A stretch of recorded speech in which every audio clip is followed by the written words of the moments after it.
one, I'm gonna be talking about what I've learned this first month of being a mom. So right now my baby boy, MAＥL, he is a month and 2 weeks, so I'm filming this a little late. But I did take notes when he was a month and a few days old so that I would be able to make this video. So here are my notes. But first, for those of you who haven't seen any of my videos yet, my name is Bea. I am, as I said, a first-time mom. My baby boy is about a month and a half old. And so I'm still adjusting to this new kind of life, being a mom and all that stuff. So as you can imagine, there's a lot of things that I've learned on this journey. Not really that long, but still a lot of changes and a lot of things that I needed to get accustomed to or get used to. So one thing that's really surprised me is how my baby boy has developed in this past month. When he was first born, he wasn't really receptive. You wouldn't know if he was looking at you or what he was looking at. Even his eyes were kind of tiny, like they wouldn't open that much. And now he's so awake. He looks everywhere. He looks at me. He looks at his dad. He knows when I'm popping like a boob out to feed him. He gets so excited. And at a month and a few days old, he started smiling. He started trying to laugh, although he doesn't know how to laugh with sound. So it's more like a kind of laugh, and it's so cute. But this video is not going to be about his development. This video is going to be about what I've learned as a mom. So the first thing that I've had to get used to is the breastfeeding positions. So there's a wide range of positions that you can adopt to be able to breastfeed more easily or more comfortably. And I actually use a lot of them. They have names. There's the football hold. I'm gonna put some footage here so that you can see the positions that I use most.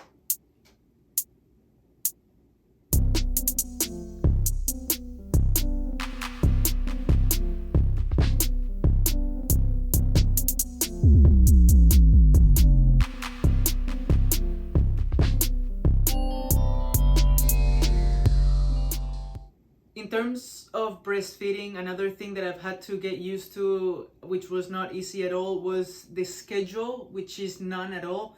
He breastfeeds on demand. At first, he wasn't that hungry the first few days when he was born. I would have to even wake him up to eat.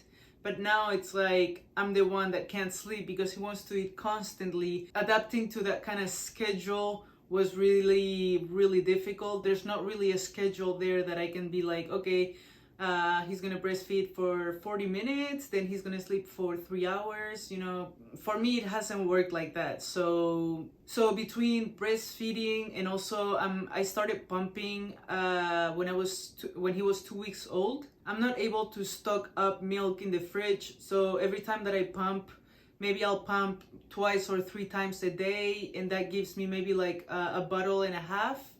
And the next day my husband is already using the bottle, especially in the morning, so that I can sleep in a little bit longer, and he takes care of that feeding. So he feeds him that bottle, and already my supply or my stock in the fridge is basically as good as gone. Right now I only pump between 2 and 3 times a day. Some days I don't even pump because I don't feel like it, because otherwise between the breastfeeding and the pumping, that's all I do. I feel like a cow basically all the time, milking and milking, whether it is with breastfeeding or pumping. So the pumping right now is not really a priority for me. I'm more focused on when he's hungry, I feed him, and I just try to adapt to whichever schedule that he has. So since he has no nursing schedule, my sleep routine is completely gone. So I try to sleep when the baby sleeps, literally. At first it was pretty hard, but I got used to it. Right now, tonight I slept maybe the whole day. I've slept 6 hours, and I was okay sleeping 6 hours and being able to have some sort of productive day where I'm not just laying in bed all day. And for me, it's been important to have my husband help me here and there. So when I pump, he gives him the bottle in the morning, like I said, so that I can get a few more hours of sleep before baby boy needs to nurse again. Also, one thing that has been really difficult is that baby boy doesn't want to sleep alone. I know that people are gonna say you need to get him used to sleeping on his own, you're spoiling him and stuff. Like, it's whatever for me. I don't mind if he wants to sleep on me or next to me. I'm not someone that moves a lot during the night, so I'm not afraid of like crushing him or anything on the bed. He doesn't like his next to me crib, the little tiny crib that I have next to my bed. He doesn't like sleeping there, so every time that I feed him, he'll fall asleep on me. And I've tried many times to like not wake him up and like put him in his crib like really carefully so he doesn't wake up. And many times he doesn't wake up for the first 5 minutes, and then 5 minutes after being put down on his crib, he has like a switch or something that he knows he's not on mama anymore, and he just wants to be held and sleep on someone. And the problem is that when he wakes up after I've put him in his crib, he not only wakes up, but he wakes up like, I want to feed again, even though I just fed him probably for like an hour at least. So I've decided to just allow him to sleep next to me, basically. So that also makes it a little bit difficult for me to get like a good night's sleep, because I'm always kind of like in alert. Now what I'm doing as well, I'll just lay on my side, and then like he'll be laying on his side as well, and like we just sleep next to each other. And whenever he's hungry, I just pop my breast out and like he eats while I'm just already like sleeping like that, and he eventually falls asleep, so that way I can still be sleeping even though he's still eating. Sometimes that can be a kind of like a problem because I fall asleep, so I don't like reattach my bra, so milk flows out during the night and might get the sheets dirty and stuff. Another thing that I don't do is allow my newborn to sleep during the day in complete darkness. If there's light in the room, because we open up the curtains and stuff, then that's the light that he's gonna sleep in during the day. At night, I always have a little light just because I would like to see him if I need to. I don't want to have to turn on the big lights. So basically, my newborn almost never sleeps in complete darkness, and that's an advantage for us when we leave the house. He's used to the noise, he's used to the light, and it's not a problem for him to be able to fall asleep in that kind of environment. Another thing, staying on top of house chores is really a challenge. Laundry, dishes, vacuuming, just organizing in general. It's really, for me, it's not easy at all. So the house is usually a mess. We do have a maid that comes once a week or once every 10 days to like help me like keep the house somewhat presentable and like livable, basically. Also, my husband does do the dishes from time to time. He does cook from time to time. He does laundry from time to time. I do fold the laundry because I have my own way of doing that, but he helps around a lot. So in terms of changing diapers, my husband is in charge of that. I only change the diapers during the night. So since I'm the one that has to breastfeed, obviously, I'll be the one taking care of baby boy throughout the whole night, so that my husband at least can get a good night's sleep and we're not both like super tired during the day. And at least that way he can help me first thing in the morning when he wakes up. It's important to have support. Also, one thing that has been quite a savior for changing diapers, it's to have the little mat protectors that you can put over your changing table so that you don't have to be changing. I'm gonna show you.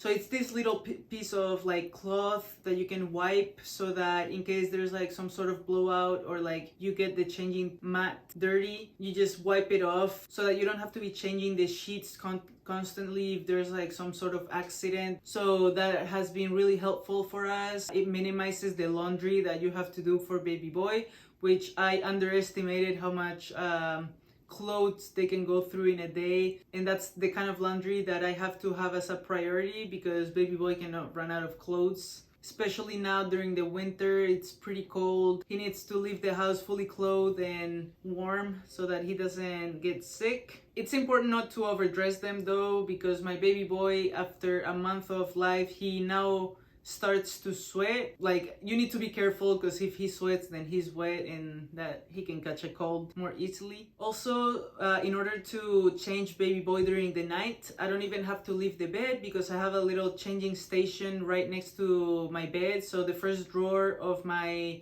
nightstand, it's filled with diapers, wipes, a little changing protector so that I can just change him on the bed. So whenever I need to change his diaper during the night, I don't have to wake up completely, stand up. I can just still stay in bed, change his diaper real quick, and then like go right back to sleep. Also, I have realized in this first month that less is more. So I was obsessed. I need to buy him this and that, blah, blah, blah. And at the end, there's quite a few things that I haven't used. So yes, especially clothes. There's like a few clothing items that I don't know if he's worn more than once and it doesn't fit anymore. He's been growing so fast, and some of the clothes he just can't wear them anymore, and it sucks because I didn't give them enough use. So also for tummy time, I've realized that I can put him almost anywhere. I can lay him on the bed and he's gonna do tummy time. I can even lay him on my chest and he's gonna strengthen his neck and exercise his neck and arms and back. Like, you don't need to have a play gym specifically for babies so that your baby can do tummy time, you know? Especially in a small apartment like mine. It's nice not to clutter your spaces with baby stuff if you can avoid it. However, one thing that I use a lot is a little, it's kind of like a boppy lounger. I think that's what it's called, from the brand Boppy, but the one that I have, it's not from the brand Boppy. It's from the brand Bambaloo or something like that. And it's just basically this big round pillow that you can lay baby boy or like your baby on. I just want him to be in a safe space, but not on me or on his crib. I just lay him there. I put a blanket over him so he doesn't get cold and he just chills. One thing that we've had to get used to that still isn't easy actually is bath time. So my baby, my newborn, hates being like naked, and he hates it even more if you put water in the mix. He cries a lot. Makes me feel like I'm probably doing something wrong. Something that I do regularly is give him sponge baths. So instead of putting him in the water, which I try to do once every week or every 10 days at most, but once every 2 days or almost every day, I try to give him a sponge bath at night. Still unbearable for him. He cries so much. One thing that he does like that kind of like relaxes him is getting his hair brushed. So after every bath, I brush his hair, I get him comfy in his PJs, and trying to make up for his suffering, I immediately breastfeed him after the baths or the sponge baths. And my husband and I, we also really like to play with MAＥL, my baby boy. We use the high contrast books. We like to tickle him. We talk to him like all the time, moving him in the air like he's flying. You know, he enjoys that kind of contact. He smiles at us even more now. So for going out, I already talked a little bit about being able to go out with our baby without him crying, because we get him used to this kind of like noisy and like light environments. I also, obviously, when we go out, I make sure that we have everything that we're gonna need. Of course, diapers, wipes. I even carry hand sanitizer. I obviously have a pair or two of clothes to change him into in case he has a blowout.